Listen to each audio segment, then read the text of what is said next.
Welcome to எண்ணும் எழுத்தும்.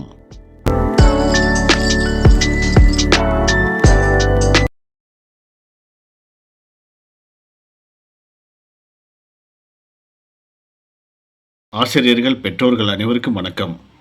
3ஆம் பருவம் 4ஆம் வகுப்பு அறிவியல் பாடம் பயிற்சி புத்தகத்தில் 2வது பாடம். இந்த பாடப்பகுதியில் கொடுக்கப்பட்டுள்ள வினாக்கள் மற்றும் அதற்கான விடை என்ன அப்படிங்கிறத இந்த வீடியோவில் பார்க்கலாம். உயிரினங்கள் தங்கள் குழுவுடன் இணைய வழிகாட்டுக அப்படின்ட்டு ஒரு படம் கொடுத்துருக்காங்க. கோடு போட்டு இணைக்க சொல்லியிருக்காங்க. நம்ம இணைச்சி காட்டியிருக்கிறோம் பாருங்கள். இதே போல் படங்களை உங்கள் குழந்தைகள்கிட்ட சொன்னீங்கன்னா ஈஸியாக அவங்க இணைச்சிருவாங்க. அடுத்த பக்கத்தில் படிப்பேன் எழுதுவேன் அப்படின்ட்டு கொடுத்துருக்காங்க. இந்த கீழே பாருங்கள், இங்கே பாக்ஸுக்குள்ளே பாடநூல் பக்க எண் 69 கொடுக்கப்பட்டுள்ள விலங்குகளின் குழு நடத்தை என்ற தலைப்பின் கீழ் உள்ள பத்திகளையும் பக்க எண் 72 கொடுக்கப்பட்டுள்ள குழு நடத்தையால் விலங்குகள் பெறும் நன்மைகள் என்ற அட்டவணையையும் படித்து கீழ்காணும் வினாக்களுக்கான விடையை எழுதுக அப்படின்ட்டு கேட்டிருக்காங்க.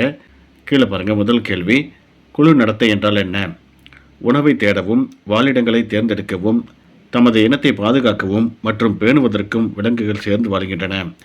இதையே நாம் குழு நடத்தை என்கிறோம். 2வது கேள்வி, தேனீக்கள் தங்களது வேலையை எவ்வாறு பகிர்ந்து கொள்கின்றன? தேன்கூட்டில் உள்ள ராணி தேனி, ஆண் தேனி மற்றும் வேலைக்கார தேனீக்கள் அவை ஒவ்வொன்றும் ஒவ்வொரு குறிப்பிட்ட பணியை செய்கின்றன. 3வது கேள்வி, யானைகள் கூட்டமாக வாழ்வதால் பெறும் நன்மைகள் யாவை? யானைகள் கூட்டமாக வாழ்வதால் அவற்றிற்கு தேவையான உணவு, நீர் மற்றும் பாதுகாப்பு போன்ற நன்மைகள் பெறுகின்றன. 4வது கேள்வி, பறவைகள் குழுவாக இடம்பெயரும் போது வி வடிவத்தில் பறப்பது ஏன்? காற்றின் எதிர்ப்பை குறைக்க பறவைகள் வி வடிவத்தில் பறக்கின்றன. அடுத்த கேள்வி பாருங்கள், காட்டெருமைகள் பலத்த ஒலியை எழுப்புவது ஏன் அப்படின்னு சொல்லி கேட்டிருக்காங்க. காட்டு விலங்குகள் வேட்டையாடுபவர்களிடமிருந்து தப்பிக்க பலத்த ஒலியை எழுப்புகின்றன. அடுத்த பக்கத்தில் கொடுக்கப்பட்ட விலங்குகளின் சிறப்பு தகவமைப்பின் பகுதியை மட்டும் வண்ணம் தீட்டி அவற்றை எடுத்து எழுதுக அப்படின்னு சொல்லி கேட்டிருக்காங்க. வரிகள், அகலமான கால்பாதம், துடுப்புகள், தும்பிக்கை, நீண்ட கழுத்து அப்படின்ட்டு கொடுத்துருக்காங்க.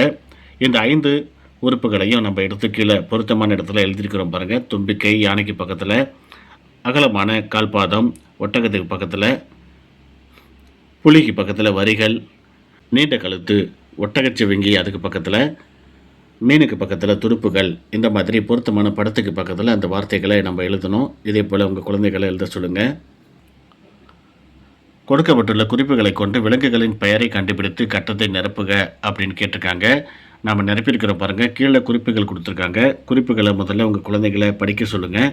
இடமிருந்து வளமாக அப்படின்னு சொல்லி ஃபஸ்ட்டு இருக்குது.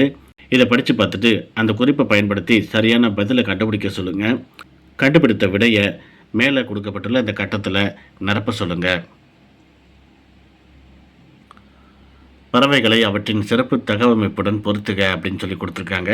நாம் பொருத்தமாக கோடு போட்டு இணைச்சிருக்கிறோம். உங்கள் குழந்தைகள்கிட்ட நீங்கள் பொருத்தமாக நிரப்ப சொல்லி கேளுங்க. அவங்களே ஈஸியாக நிரப்புவாங்க. தெரியாததை மட்டும் நீங்கள் இதை காட்டி ஃபில்லப் பண்ண சொல்லிக்கோங்க. கொடுக்கப்பட்டுள்ள விலங்குகளின் சிறப்பு புலன் உணர்வுகளை எடுத்து எழுதுக அப்படின்னு சொல்லி கேட்டிருக்காங்க. கீழே பாருங்கள், மெய்யொலி எழுப்புதல், உணர் நீட்சியால் வாசனையை அறிதல், கால்களின் மூலம் அதிர்வுகளை உணர்தல், கேட்கும் திறன் அதிகம், எதிரொலித்து இடமாக்கல், நல்ல நுகரும் தன்மை. இந்த குறிப்புகளை பொருத்தமான இடத்துல கீழே நம்ம எடுத்து எழுதிக்கிறோம் பாருங்கள். ஃபஸ்ட்டு கொடுக்கப்பட்டுள்ள எறும்பு படத்துக்கு கீழே பாருங்கள், உணர் நீட்சியால் வாசனையை அறிதல், கால்களின் மூலம் அதிர்வுகளை உணர்தல், நல்ல நுகரும் தன்மை. 2வது படத்தில் வௌவால் கொடுத்துருக்காங்க. அதுக்கு கீழே மெய்யொலி எழுப்புதல், கேட்கும் திறன் அதிகம், எதிரொலித்து இடமாக்கல். இதை பொருத்தமாக நம்ம பிரித்து எழுதியிருக்கிறோம். இதே போல் குழந்தைகள்கிட்ட சொல்லி 2 பகுதியாக கொடுக்கப்பட்டுள்ள அந்த படத்துக்கு பொருத்தமான வார்த்தைகளை இங்கே எழுதிக்க சொல்லுங்கள். இரவில் செயல்படும் விலங்குகளை மட்டும் எடுத்து எழுதுக அப்படின்ட்டு கேட்டிருக்காங்க. 4 கட்டங்கள் கீழே கொடுத்துருக்காங்க. அதுக்கு மேலே பாருங்கள், ஒரு 8 விலங்குகளுடைய பெயர் கொடுத்துருக்காங்க. இரவில் செயல்படக்கூடிய அந்த விலங்குகள் மட்டும் எடுத்து எழுத சொல்லியிருக்காங்க. பூனை, எலி, வௌவால், ஆந்தை. இது எல்லாமே இரவில் செயல்படக்கூடிய விலங்குகள். பத்தியை படித்து கீழ்காணும் வினாக்களுக்கு விடையளி அப்படின்னு சொல்லி கொடுத்துருக்காங்க.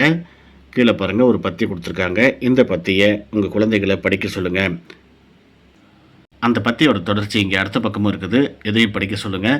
இதுக்கு கீழே கேள்விகள் வரிசையாக இருக்குது. இந்த கேள்வியை உங்கள் குழந்தைகள்கிட்ட கேளுங்க. அவங்க சொல்லக்கூடிய பதிலும் இங்கே இருக்கிற பதிலும் ஒன்றா இருக்கா அப்படின்னு சொல்லி பாருங்கள். கீதா ஏன் அழுதாள்?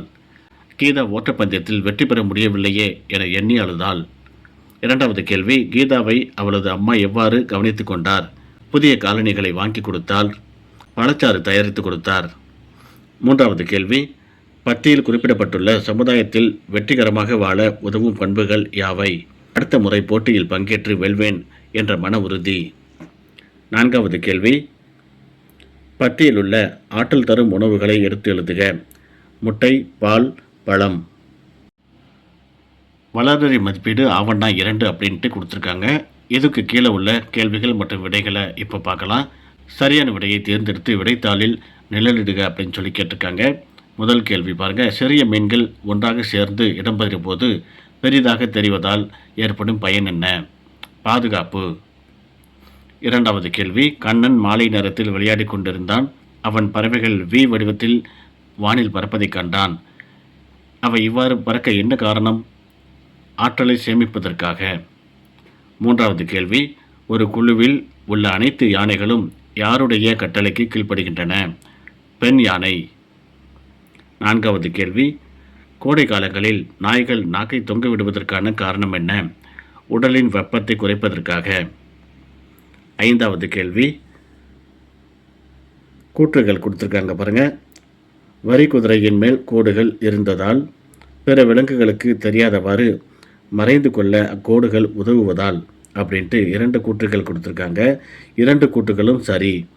ஈயண்ணா அதை டிக் பண்ணிக்கிங்க. ஆறாவது கேள்வி, தவறான இணையை கண்டுபிடி. ஈயண்ணா பாருங்கள், புலி, காது.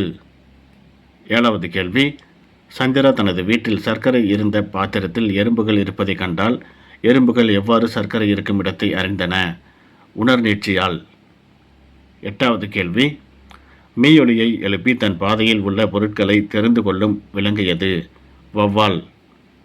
ஒன்பதாவது கேள்வி, வயிற்றுப்பையில் தன் குட்டியை சுமந்து செல்லும் விலங்கு எது? கங்காரு.